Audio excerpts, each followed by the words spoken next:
Virum sine mendacio certum et vertissimum.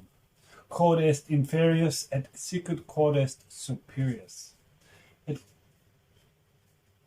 quod est superius est sicut quod est inferius. Ad perpetranda miracula rei unius. Et sicut res omnes fuerunt ab uno meditatione unius, sic omnes res natae ab hac una re adaptione. Pater eos est sol, mater eos est luna. Portavit illud ventus in ventre suo, nutrix eos terra est. Pater omnis terresmi totius mundi est hic. Ves eos integra est, si versa fuerit in terram. Separabis terram ab igni, subtile ab spiso. Suaviter cum magno ingenio.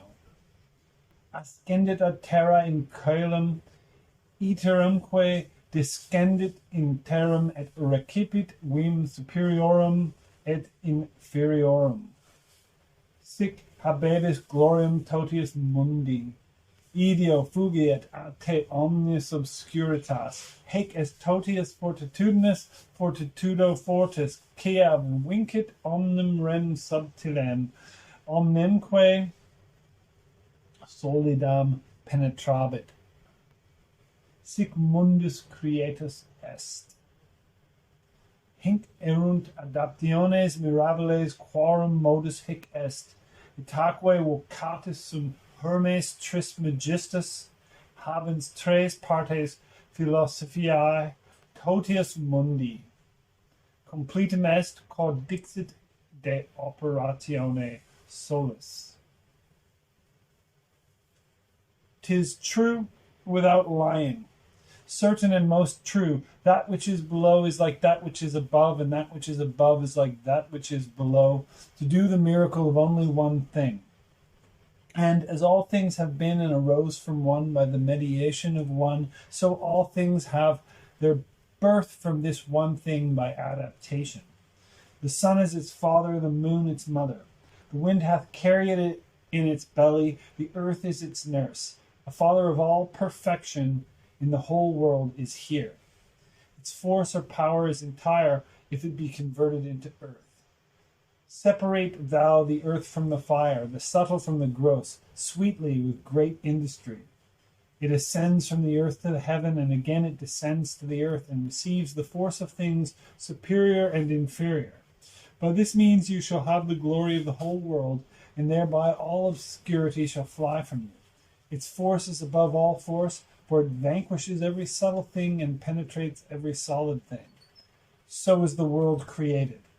From this are and do come admirable adaptations, whereof the means is here in this. From this are and hence I am called Hermes Trismegistus, having the three parts of the philosophy of the whole world. That which I have said of the operation of the sun is accomplished and ended.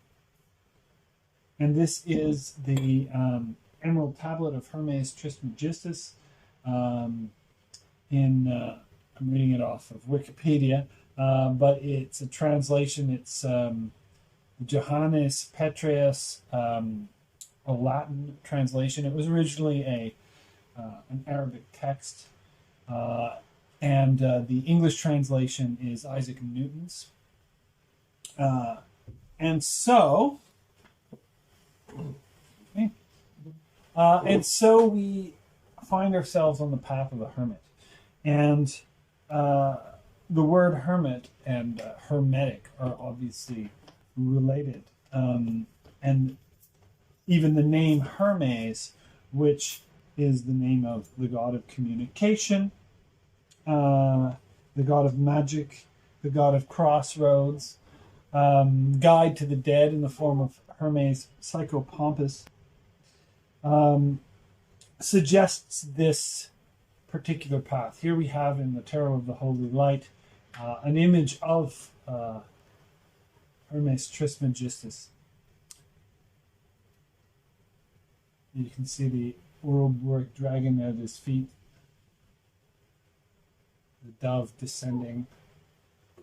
It's a beautiful image, and it suggests much of what we learn from the Emerald Tablet. It's such a dense text that you can read it over the course of a lifetime, and gain something new every time you read it. To me, what jumps out most strongly is the phrase, I am called thrice great because I possess the three parts of the philosophy of the entire world.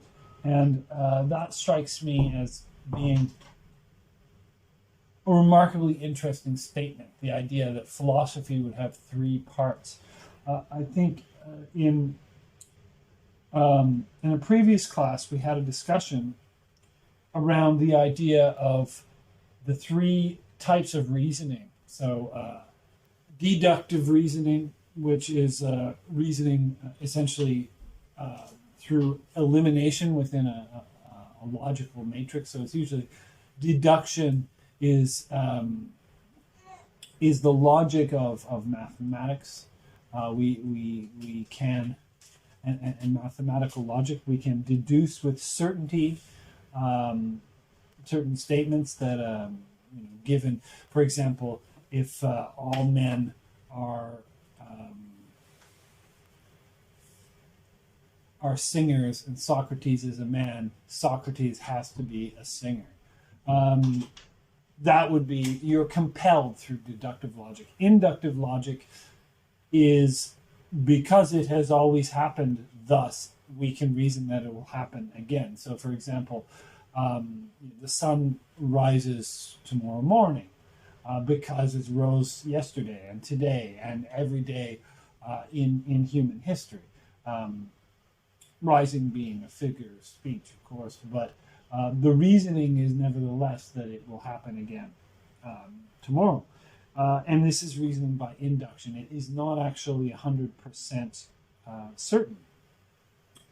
And the famous example that Bertrand Russell gave of the chicken, who uses induction to determine that the farmer, who's on his way to the pen, is going to feed the chicken, because every time the farmer shows up, he feeds the chicken within the chicken's experience. And then, of course, one day, farmer shows up and does not feed the chicken.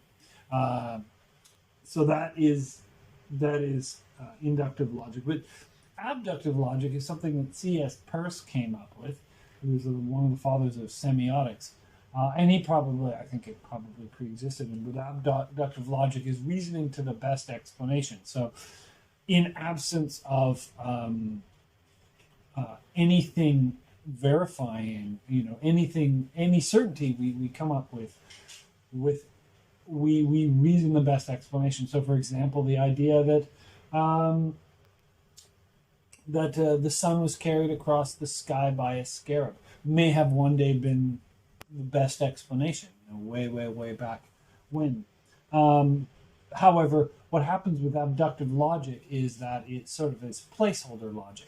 It holds a space, but it's very magical. The magical mind often erects mythopoeic explanations for that which has not been plumbed, if you will, rationally. And what's interesting is, in doing this, actually, these stories that are told remain valid even when the when the actual mechanism is disproven. So the image of the scarab carrying the sun across the night, even though it's no longer an explanation for why the sun returns, it is still an incredibly valid and important piece of poetic and mythic imagery, and it gives a lot of insight as we move through our own phenomenological darknesses and so on. So abductive logic, in a way, paints the unknown with a placeholder a placeholder explanation that in itself has content, so that even when it's no longer the explanation, its trace is nevertheless of value. And so a lot of religious and spiritual explanations, say the book of Genesis, for example, remains incredibly valuable, despite the fact that we do not necessarily have to accept it as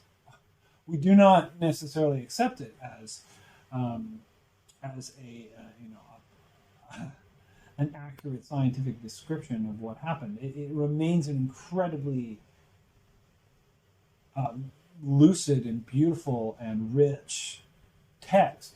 I can't speak for those who do insist on taking it literally. That's a bit of unfortunate side effect of ignorance. But with all these things and all these matters, there is a truth in the fiction itself. Neil Gaiman would say something to that extent.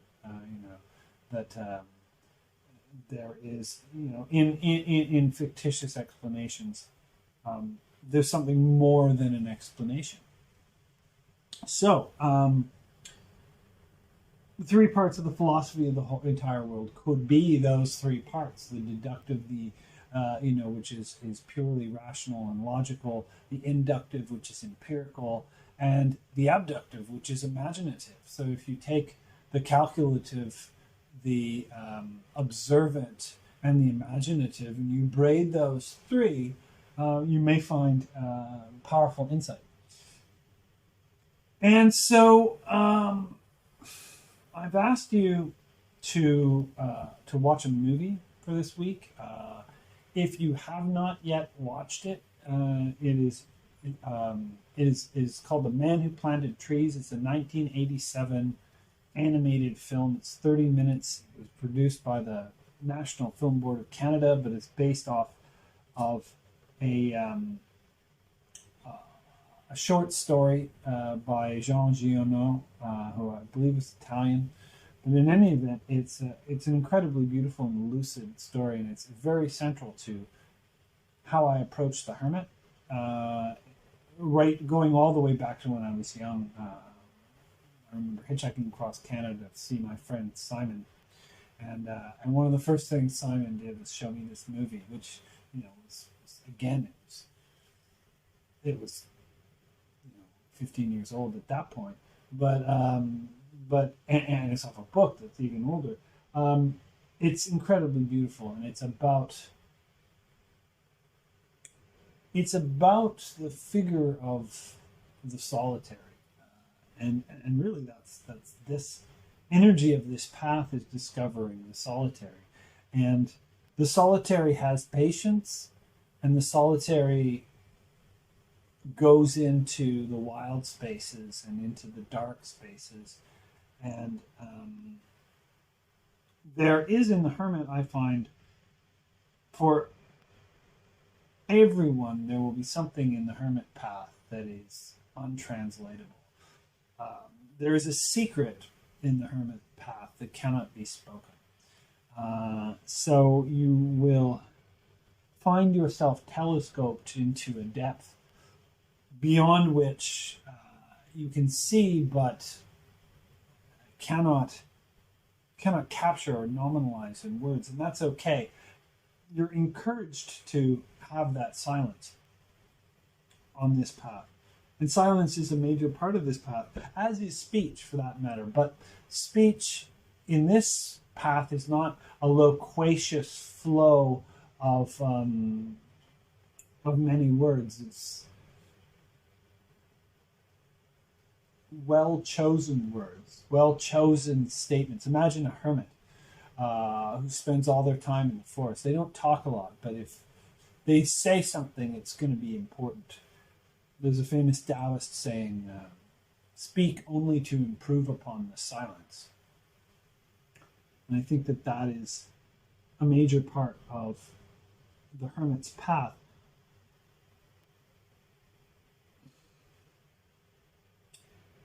There is in the Hermit, and I'll show you this particularly in relationship to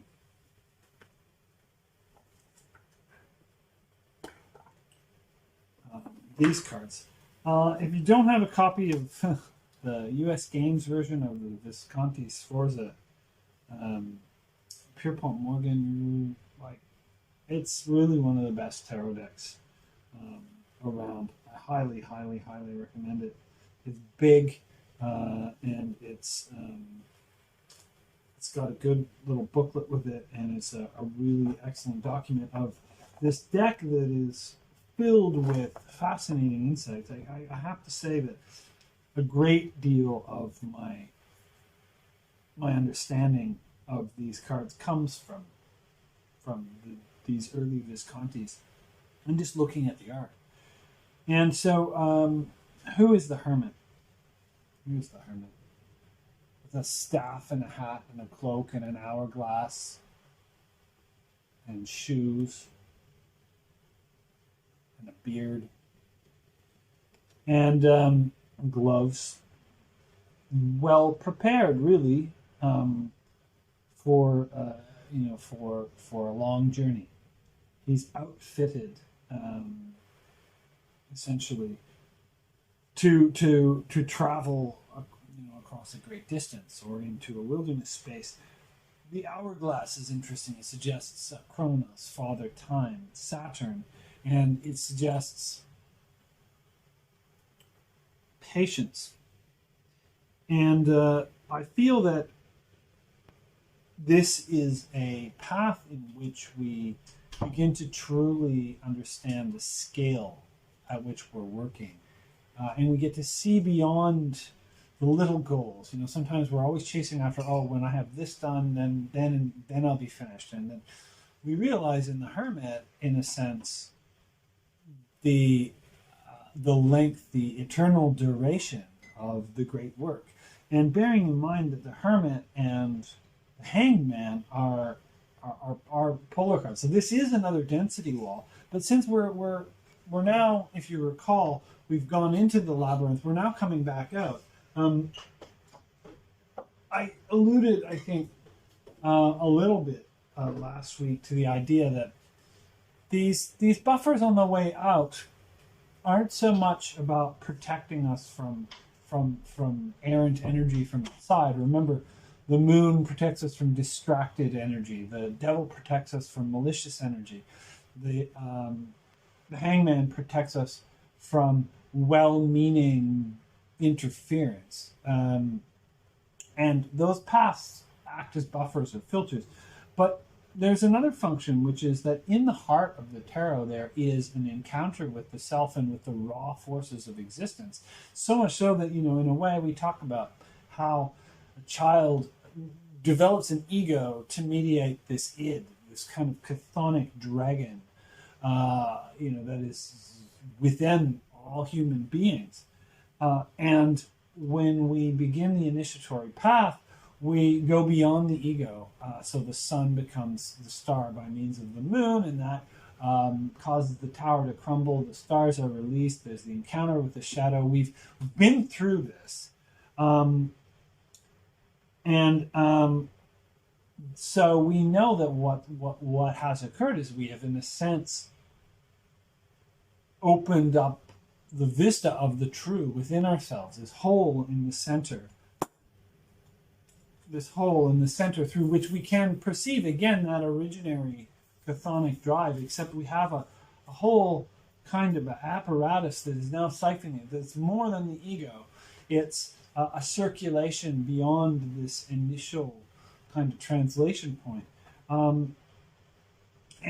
So the opposites of the other partner, if you will, of these density walls of this circuit that I called the trial circuit, it's the Hermit, the Lovers, and the Empress. Now these are not typically seen as negative cards, as the Devil often is and stuff.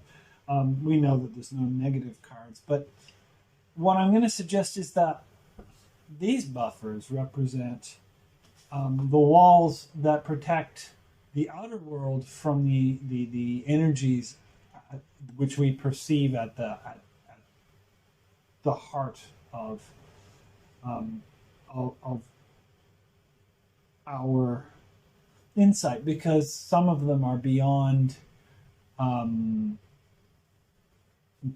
we'd say beyond good and evil. There nevertheless remains energies that we become privy to that cannot integrate without filtration back into the world. And to allow them to do so would be to cause harm. So the hermit starts as this gate where I would say it's a gate of speech, where silence protects certain energies from manifesting harm. And then the lovers, of course, is concern for others, is communication. So that's the next gate, is communications with others. So I would say the hermit is really intention, and then the lovers is communication, and then finally the empress is manifestation. So you want something to take root in the world, it has to pass through those filters. So you get angry at a cabbie, the first filter is, you go to hell. You don't mean it, right? You don't intend it. If you do intend it, well, then you've communicated it. Basically, don't manifest it, right? Don't actually try to manifest it. And so those things can protect against wild emotions, and we will experience wild emotions, and they drive the wheel. So converting their energy into spiritual motion, into alchemy, is part of the point. But it's nice that the ripple field, which you'll know what that means if you're taking my course, has these buffers that protect us from energies coming in, and the universe from energies coming out. So they're these intermediate buffers. In a way, we're all kind of intermezzos, if you will. Bridges. And speaking of bridges, this is the last of the paths that completes this portion, which I've called at various times the mesocosm, or mesoprosopus. It's this the mem lamed, so hangman, justice, the wheel of fortune, and the hermit, and it forms this M. I've called it the pivot of Mott. And it's the bridge, right? So we have this lower face. Remember, a face is a composition of energies that she brings functioning components all into unison. So the face that forms towards the outer world, and this is really the face towards ourselves. This is the place of responsibility. These four paths are the place that we're responsible for. You want to know what is good, what you need to cover in order to be good. It's all in these four paths. And they represent this intense kind of place of building a bridge and making it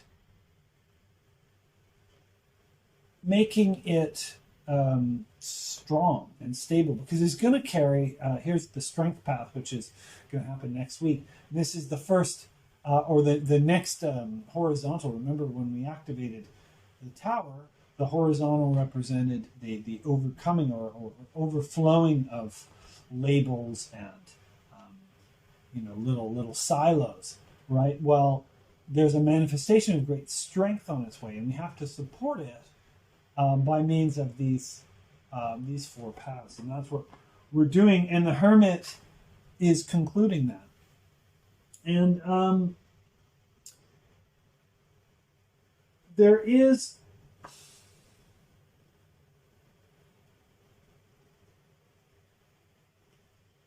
in this hermit a kind of sense of agedness and of maturity. I want to draw your attention to the Fool.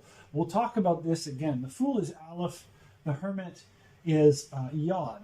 Aleph is 1, Yod is 10. They are part of the same Eik Bakar group. So Eik Bakar is the Kabbalistic,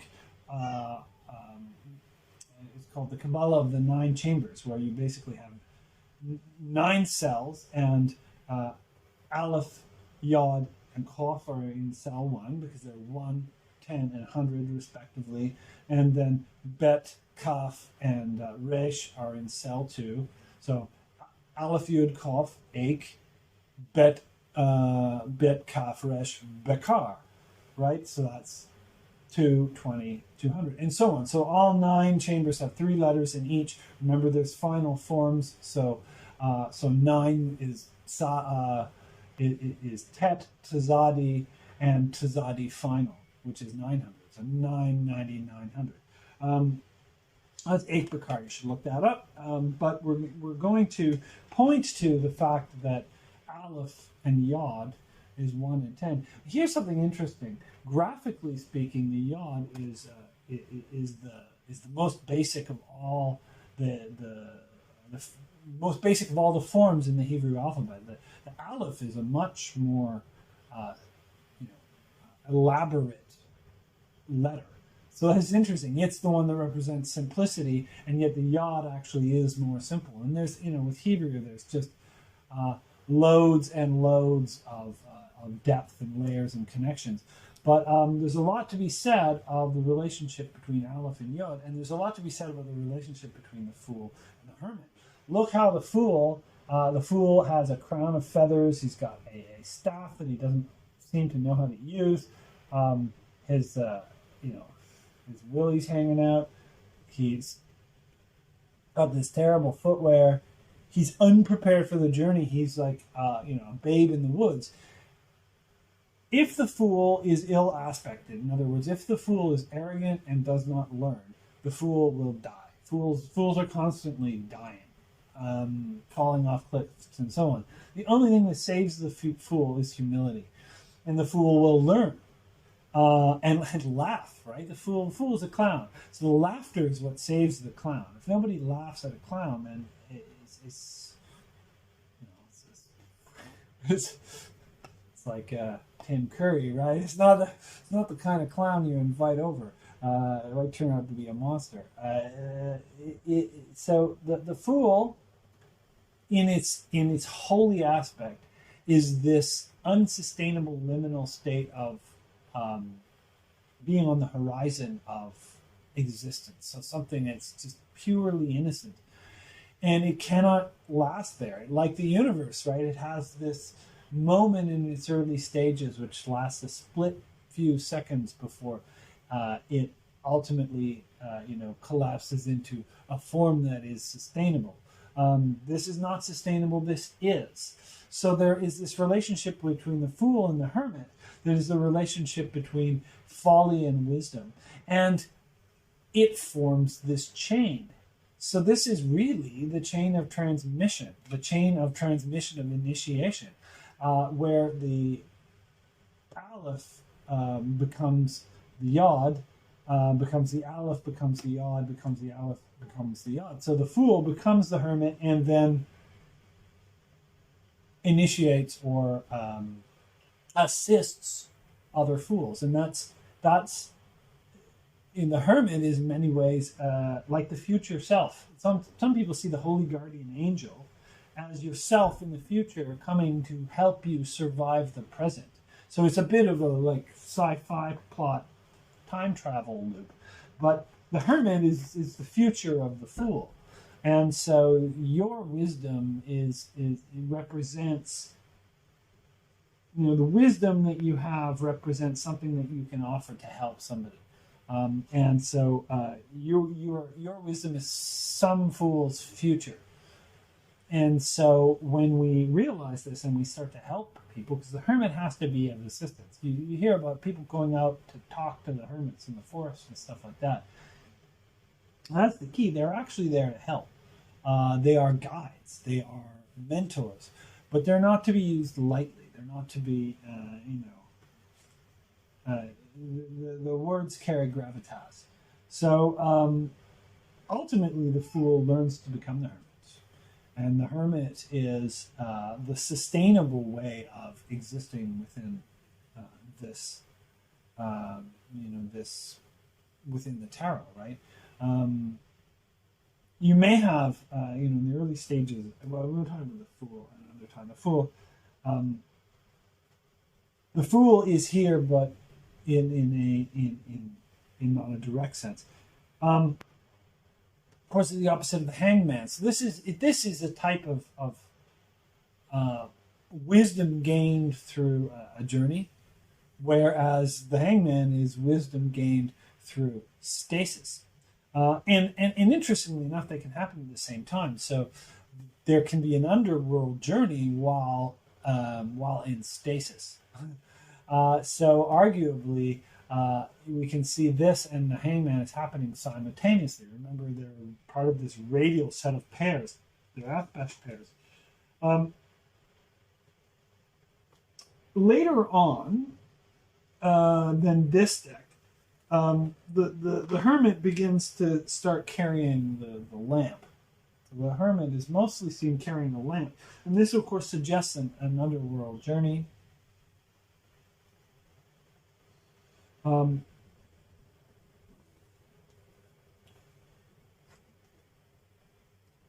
Entering into, rather explicitly in Crowley's deck, Hades, because we have Cerberus here in the background. This is the egg of Orpheus, and it suggests, of course, the sperm and the egg, so there's conception. There is even a sperm here. And there is wheat, which I believe is an allegory pointing to Persephone or Demeter. And I think it's been a long time since I read it, or Ceres, Juno. I'm beginning to forget who's who, but someone will correct me. It's the wheat goddess. The fertility goddess is also a goddess of harvest. So there's, the full cycle of birth and death. So the Hermit really does go into and encounter death. And so you will find on this, we've gone into the shadow before. We have encountered trauma in the devil, but the Hermit is different. The Hermit is like Orpheus, goes into Hades on a mission. So there is the power to go into the underworld in a willed capacity in the Hermit. And so I'll leave that to individuals to determine what that means. But there is a gate here that allows us to go into the deep spaces.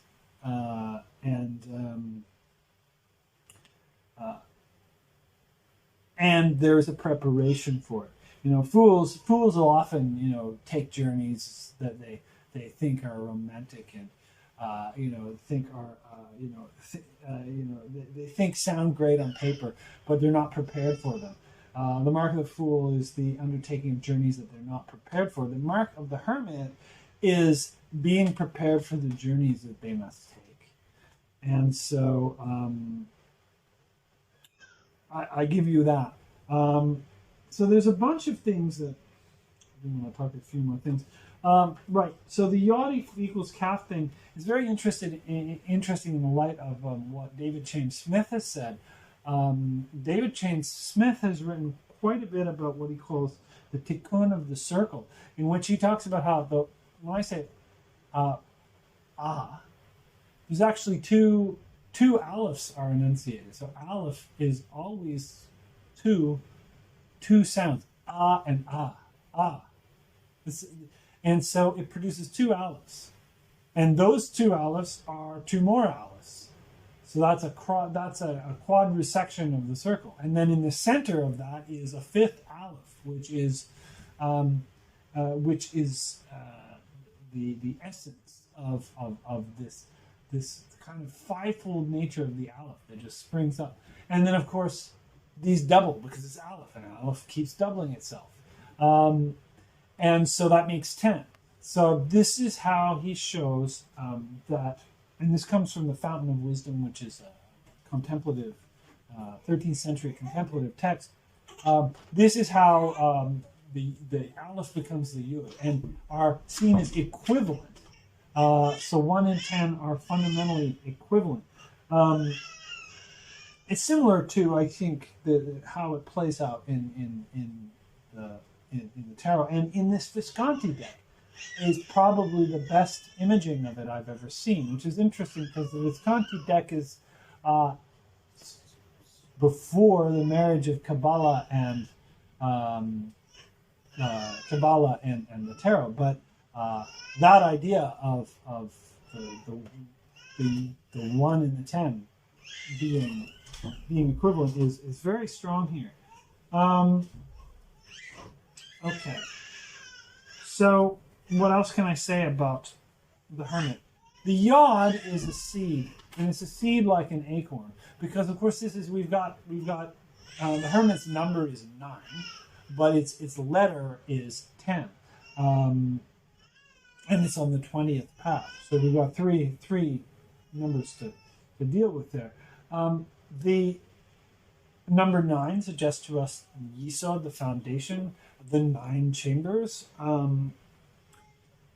and the number 10 suggests to us the completion. So the Hermit, and part of the reason why I put you onto Jean Giono is the Hermit I see as a seed planter. It's a kind of a druid, forest planting, patient,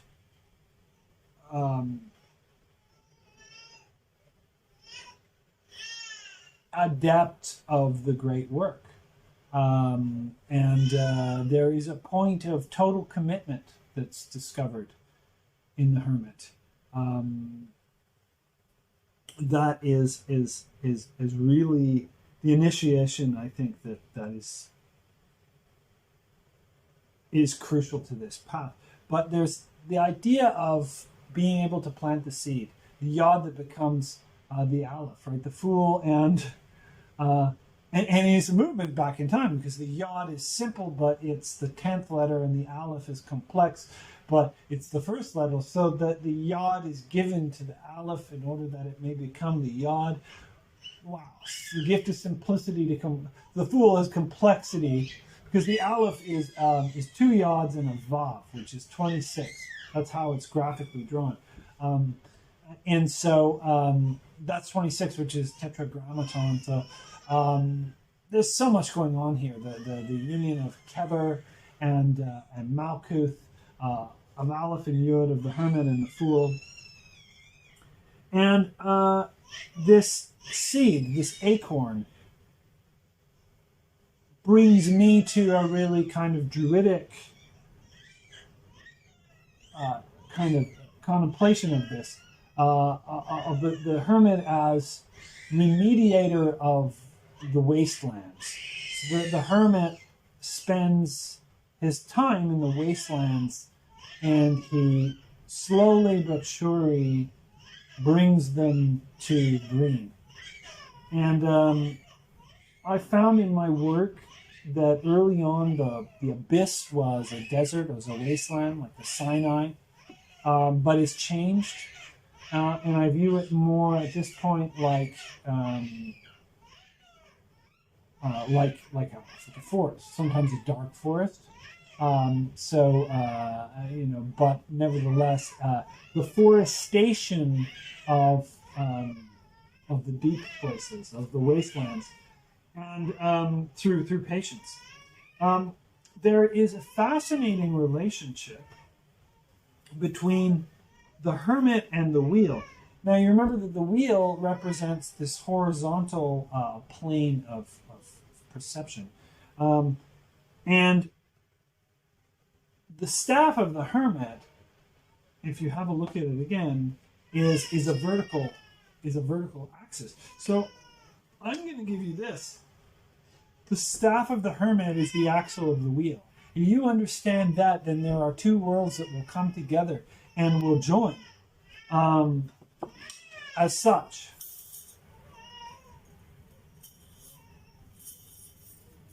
Let's see. These are a lot of fun. There you go. So, what is the staff of the hermit? It's the spine, it's the will, it's the intention, it's the focus. And Yod is 10, but Yod spelt in full is Yod Vav Daleth, which is 20.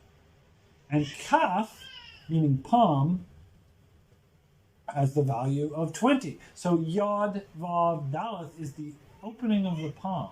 So you can see the wheel and the hermit are to one another what the open hand to the closed hand is, which is to say the centrifugal force of the wheel and the centripetal force of the hermit are part of a doubly articulated paradoxic truth that needs to be understood simultaneously. These two movements, expansion and contraction, two capacities of the hand. And as we breathe,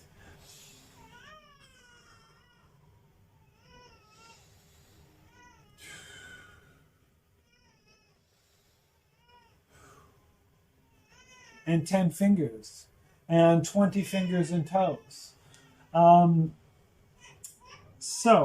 If you spelled calf in full, you would get calf yud pei, which is calf and calf yud pei is 80 plus calf yud. Oh, sorry. Let me get this right. I think it's actually just kaf pei, because kaf pei is 100 or kof. But what's interesting about that is that's also in the same Ekbakar chamber as Aleph and Yud. So kaf returns to that same scale of unity. So everything here is talking about the kind of the scales of unity. Right. So,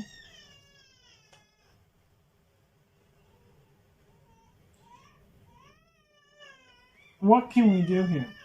I mentioned the druidic side of things. Again, this is a kind of a tarot course, but I want to show you something that I did. Scrying. By now, you should have had experience of getting into a mind state where you can go and have a visionary experience of something, using the imagination to go into the tarot and get a visionary experience. You can do this with other alphabets as well. One thing I did is I did this with the 25 Ogams, and these are my images of after having read, after having meditated, my images for these letters. And this helps me when I see the letters to have an emotional deep understanding of them. So it's not just like bait, oh, it means this, it means that. I can see the image that I made, that I scribed, which is of course the world turtle. I often see the world turtle with he's got a little sprout growing on his back, and there's 3 keys coming out of that sprout. I don't know if you can see that, but this is something you can do, and it's very hermit-like to go on a mission like this, to take an alphabet and to scry it systematically. But what you will find that you have once you've done that is an extraordinary map of deep space. This is map making. This just doesn't have to be pretty. It just has to make the marks that you can use to recover the mental space. Recover the emotional, because so much about esotericism is about learning to map out these rare states of consciousness so that we can return to them.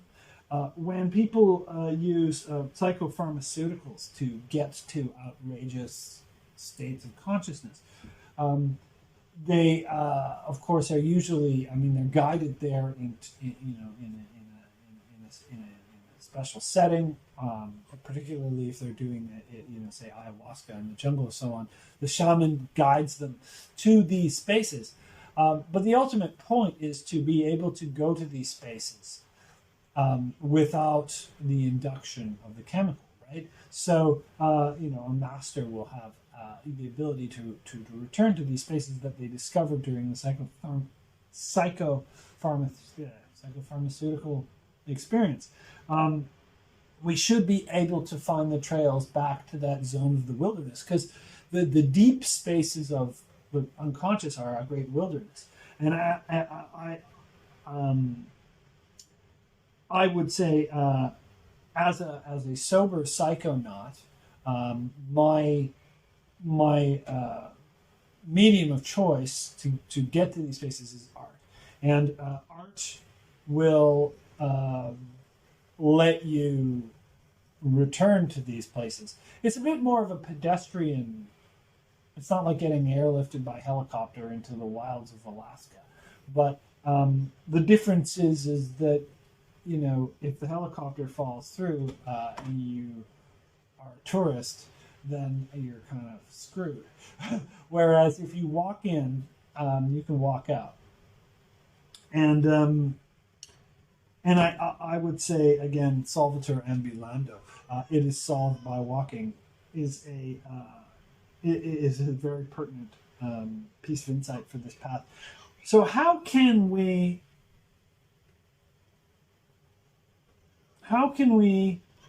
explore this path? There are a bunch of things that I would suggest. One of them is the taking a walk. And remember, I suggested this on Malkuth, right? The Vision Quest. You get a sense of a purpose, something you're meditating on, and take a walk that has no other purpose than to ruminate on this. Notice that was in Malkuth, which is 10.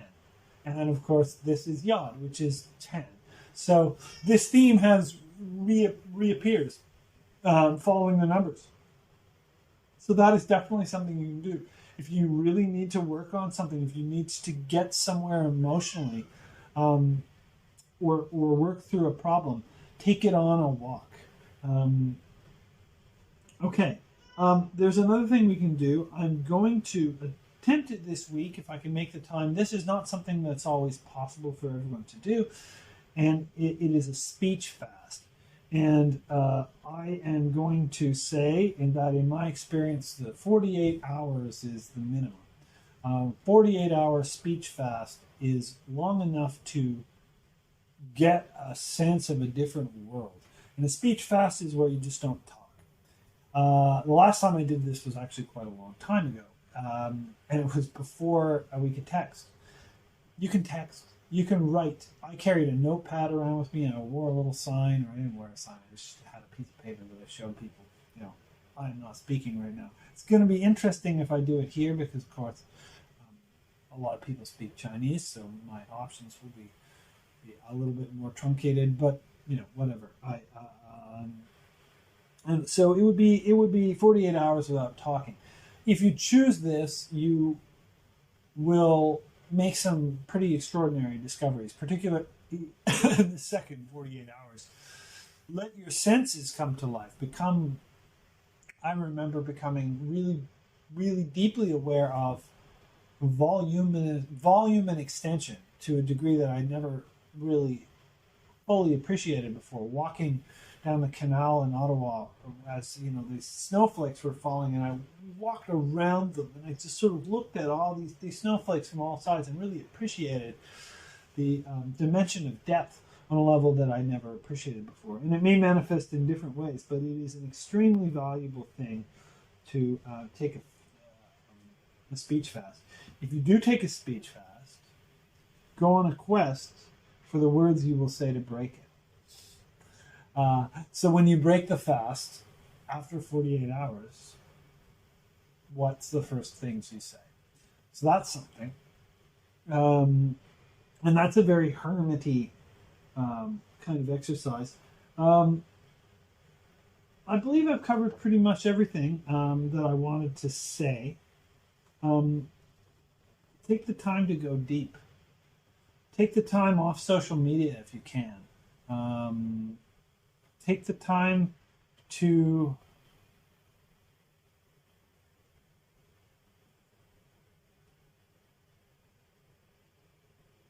listen to the speaking silence. Anyhow, my name is Dr. Peter Duchemin, and this is the Forest of Life Venus calendar, week 23, the Path of the Hermit.